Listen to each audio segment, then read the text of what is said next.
తాకట్లో ఉన్న మీ బంగారాన్ని విడిపించి ఆ రోజు ఆన్లైన్ రేటుకి కొంటాం. Sharma gold company. నమస్కారం, సుమన్ టీవీకి స్వాగతం. 2025 సంవత్సరం నవగ్రహాల స్థితిగతులు ఎలా ఉన్నాయి, ద్వాదశ రాశుల వారికి ఎటువంటి ఫలితాలని అందజేస్తున్నాయి, ఈ విషయాన్ని తెలియజేసేందుకు మనతో పాటు ఉన్నారు ప్రముఖ జ్యోతిష శాస్త్ర పండితులు, శ్రీచక్రపీఠ వ్యవస్థాపకులు బ్రహ్మశ్రీ ప్రదీప్ జోషి గారు. గురుగారు నమస్కారం. శ్రీమాత్రే. గురుగారు, ఈ 2025 సంవత్సరం కర్కాటక రాశి వారికి ఎలా ఉండబోతుంది? శ్రీ గురుభ్యో నమః. శ్రీమాత్రే నమః. కర్కాటకం అంటే పీత, 4 కాళ్ళు అటు 4 కాళ్ళు ఇటు, ఎటు వెళ్ళిపోతుందో పాపం దానికి తెలియదు, భయపడుతూనే ఉంటుంది. అండ్ కోరి కష్టాలు తెచ్చుకునే వాళ్ళలో కర్కాటక రాశి వాళ్ళు ఫస్ట్ ఉంటారు. దానిలో పుష్యమి నక్షత్రం వీళ్ళు కోరి కష్టాలు తెచ్చుకుంటారు. మీరు అపరిచితుడి సినిమా చూసారా? దాంట్లో రూల్స్ రామానుజం ఎవరు తెలుసా? ఈ నక్షత్రం వాళ్ళు, పుష్యమి నక్షత్రం. వీళ్ళని రూల్స్ రామానుజం అని చెప్పొచ్చు. సో వీళ్ళు భయంకరంగా మంచివాళ్ళు అనమాట, చాలా మంచివాళ్ళు, భయంకరమైన మంచివాళ్ళు. అతి మంచితనంతో కష్టాలు తెచ్చుకుంటారు అనమాట. అట్లా మనం అనుకోవాలి. అట్లా అనకపోతే నన్ను తిడతారనమాట, మమ్మల్ని ఎందుకు అంటున్నావు అని అంటారు అనమాట. అందుకే సో కర్కాటక రాశి వాళ్ళకి ఏంటంటే ఈ సంవత్సరం ఒక మంచి యోగం ఉంది. యోగం ఏంటంటే ఖర్చులు ఎక్కువ అవుతాయి కాబట్టి శుభకార్యాలు చేయండి, పెళ్ళిళ్ళు చేసుకోండి. కర్కాటక రాశి వారు పెళ్ళిళ్ళు చేసుకోండి. ఎందుకోసమంటే మంచిదే. ఎట్లాగూ ద్వాదశ స్థానంలో మనకి గురువు వచ్చేసాడు, తర్వాత ఏంటి 9వ స్థానంలో అదృష్ట స్థానంలో శని వచ్చాడు. కాబట్టి ఈ మీ జీవితంలో అదృష్టాలు లేవు ఇంకా. అంటే ఒక 2.5 సంవత్సరాల వరకు మీ జీవితంలో ఇంకా ఏ అదృష్టాలు ఏం లేవు ఇంకా. సో అదృష్టం ఇవ్వాలి అని అంటే మీ భార్య వచ్చి ఇవ్వాలి. కాబట్టి మీ భార్య లేదా మీ భర్త ఇవ్వాలి. కాబట్టి పెళ్లి చేసేసుకోండి. ఈ 2.5 సంవత్సరాల్లో కింద మీద అనుకుంటారు, ఏదో చేస్తారు, తర్వాత అడ్జస్ట్మెంట్ అయిపోతే 2.5 సంవత్సరాల తర్వాత అదృష్టం వస్తుంది. కాబట్టి ఒక 2 ఏళ్ల వరకు ఏముంది, పెళ్లి చేసుకోండి. తిన్నామా, పడుకున్నామా, తెల్లారిందా, ఏదైనా టూర్లు పోయొచ్చామా, ఉన్న డబ్బులని ఖర్చు చేసామా, ఇంతే. సో ఆయుష్కరం. నేను కర్కాటక రాశి వారికి ఏం చెప్తాను అంటే లైఫ్ని ఎంజాయ్ చేయండి. ఇప్పుడంతా ఖర్చులు ఎక్కువ అవుతుంది, పెళ్ళిళ్ళు చేసుకోండి, పెళ్ళిళ్ళు చేయండి. తర్వాత వీలైతే తప్పకుండా హౌసింగ్ లోన్ తీసుకోండి, అప్పుల పాలు అవ్వండి. అవ్వాల్సిందే. మీరు అప్పుల పాలు అవ్వలేదంటే ఇంకో దగ్గర నుంచి డబ్బులు లాక్కుపోతారు. కాబట్టి హౌసింగ్ లోన్స్ తీసుకోండి. అంటే గురువు వ్యయస్థానంలో ఉండడం వల్ల ఇది జరుగుతుంది. గురువు ఏం కాదు, భాగ్యశని. భాగ్యశని ఏం చేస్తాడు అంటే భాగ్యమును హరిస్తాడు. సో భాగ్యమును హరిస్తాడు. అది కాకుండా ఏమిటంటే కనుక ఇప్పుడు వీళ్ళకి అష్టమ రాహు రాబోతున్నాడు. అష్టమ రాహు వస్తాడు. అష్టమ రాహు ఏం చేస్తాడు అంటే దెబ్బలు తాకిస్తాడు, సర్జరీస్ జరుగుతాయి, చాలా దారుణం జరుగుతాయి. కాబట్టి మనం అప్పుడప్పుడు ఈ వీడియోలు చూస్తూ ఉంటాం కదా, సడన్గా ఆడుకుంటూ ఉంటే వరదలు వచ్చి ఇట్లా కొట్టుకొని వెళ్ళిపోయి అయ్యయ్యో అలా అని అనుకుంటాం కదా. సో ఆ కేటగిరీలో ఇప్పుడు కర్కాటక రాశి వారు వస్తారు. సో మీకు అష్టమ రాహు రాగానే మీరు ఆ కేటగిరీలోకి వెళ్తారు. కాబట్టి నీళ్ళ దగ్గరికి వెళ్ళకండి. వెహికల్స్ ఏం డ్రైవ్ చేస్తున్నా 70 కన్నా ఎక్కువగా డ్రైవ్ చేయకండి. మ్యాక్సిమం స్పీడ్ 70, కంట్రోల్, బ్రేక్ వేసుకున్నంత కంట్రోల్లోనే స్పీడ్లో వెళ్ళండి. 2 వీలర్స్ అమ్మేసేయండి, అమ్మేసి 4 వీలర్ కొనుక్కోండి. ఎందుకోసమంటే 2 వీలర్లో చిన్న గతుకొచ్చినా పడిపోయి దెబ్బలు తగ్గించుకుంటాం. కాబట్టి తప్పకుండా కారు కొనుక్కోండి అని చెప్తా. కర్కాటక రాశి వారు ఈ సంవత్సరం ఎట్టి పరిస్థితుల్లో మంచి కారు కొనుక్కోండి, చిన్న చిన్న దెబ్బలు దాకుండా ఉంటాయి. కాబట్టి నేను చెప్తాను కదా, ఆయుష్కరం, ఎంజాయ్ కరం. ఈ సంవత్సరం అంతా తగలబెట్టేసేయండి, డబ్బులన్నీ ఖర్చు పెట్టేసుకోండి. మీరు ఖర్చు పెట్టకున్నా అనవసరంగా ఎవడో చెత్తకపోతాడు. కాబట్టి ఖర్చు పెట్టి లైఫ్ని ఎంజాయ్ చేయండి. ఇంకా అంతకుమించి చెప్పేది ఏం లేదు. మంచిగా టూర్లు కొట్టరండి. ఈ సంవత్సరం అనేనా లేకపోతే ఈ 2.5 సంవత్సరాలు? ఈ 2 సంవత్సరాలు అంటే మళ్ళీ కొంచెం మారుతాయి కదా గ్రహాలు, కొంచెం జూపిటర్ సపోర్ట్ చేస్తాడు మధ్యలో. కాబట్టి 2 సంవత్సరాలు లైఫ్ని ఆయుష్కరో, ఎంజాయ్ కరో.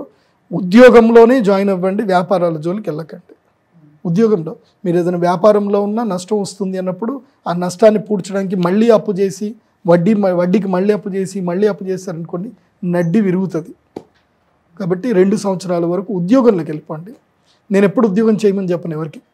ఎందుకు చెప్తున్నాను అంటే అర్థం చేసుకోండి. సో ఉద్యోగస్తులు కొంచెం సేఫ్. ఉద్యోగస్తులకు సేఫ్. ఉద్యోగం చేసుకుంటుండాలి, పని చేయాలి. మనకు రిస్క్ లేదురా భయ్, పోయినామా పని చేసినామా అయిపోయిందా.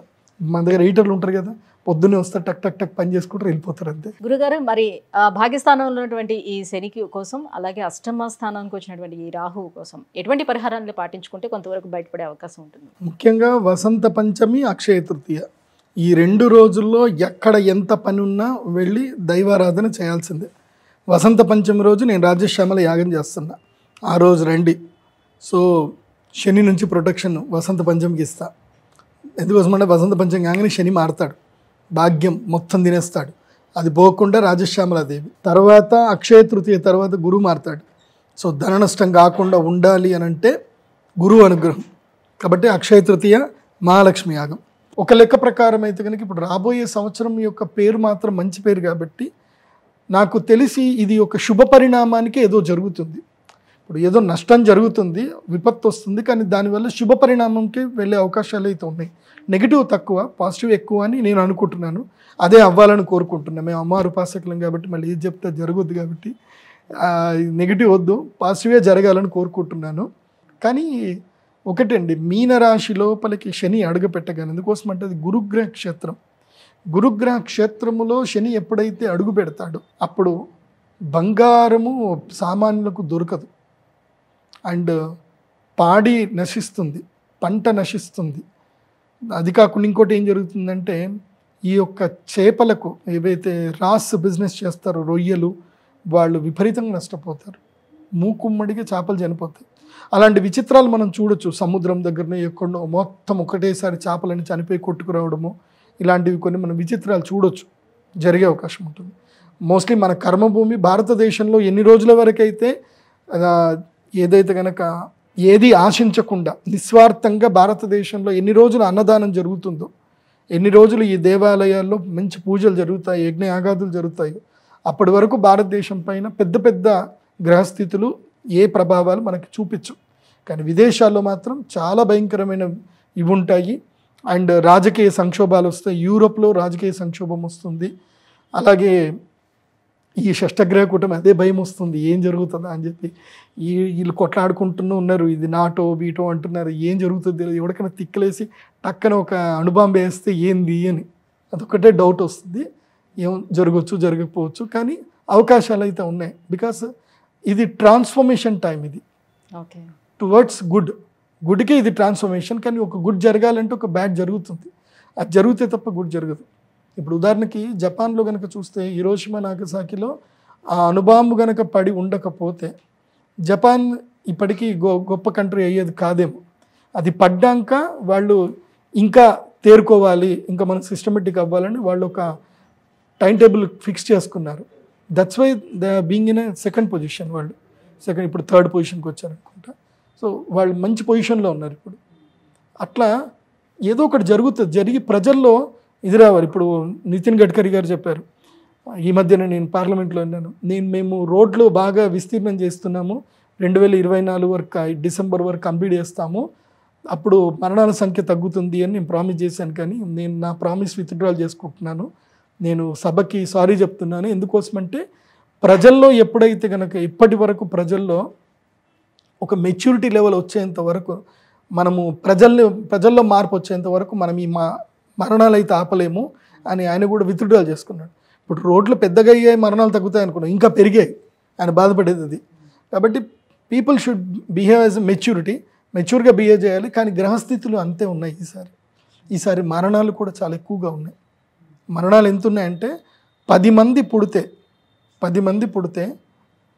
9 మంది చనిపోతారు, అబ్బా, మిగిలేదు ఒక్కడే. అది సో ఈసారి మరణాలు ఎక్కువగా ఉన్నది.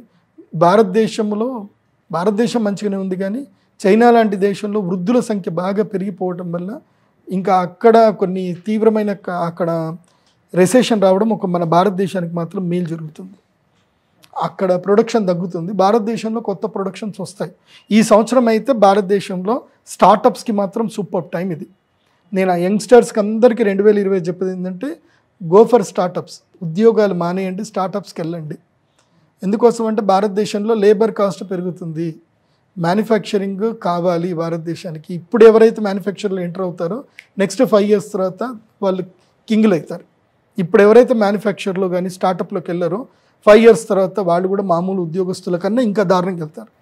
ఎందుకోసం అంటే ఇప్పుడు బిజినెస్ చేసేవాళ్ళకి this time to do the business. ఇప్పుడు బిజినెస్ చేసే టైం ఇది ఉద్యోగం చేసే టైం కదా. 2025 అందరికీ చెప్తున్నాను, బిజినెస్ చేసే టైం. అందులో ఏ రాశులు అనేది ఇప్పుడు చెప్తాను, జాగ్రత్త వినండి.